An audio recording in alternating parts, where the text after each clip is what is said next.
முத்துச்சிதறல் சிந்தனைக்கு செருப்பாய் பிறருக்காக உழைப்பவன் நிச்சயமாக ஒருநாள் கழற்றி விடப்படுவான். செருப்பாய் பிறருக்காக உழைப்பவன் நிச்சயமாக ஒருநாள் கழற்றி விடப்படுவான். ஒருவரின் தேவை அறிந்து அவர் கேட்காமலேயே நாம் உதவி செய்வோம் என்றால் அது நல்லது. இவ்வுலகத்தில் நம் உயிர் இருக்கும் வரைதான் நாம் உதவி செய்ய முடியும். பிறருக்கு செய்யும் உதவி நம்மை உயர்த்தும்.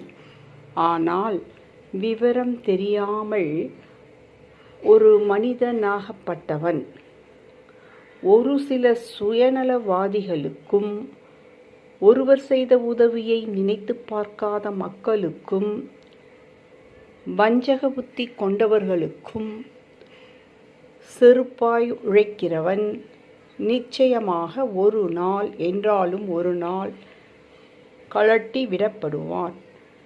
அவன் உழைத்த உதவி செய்த உழைப்பானது வீணாக போகிறது. நன்றி. Please subscribe, like and share. Thank you.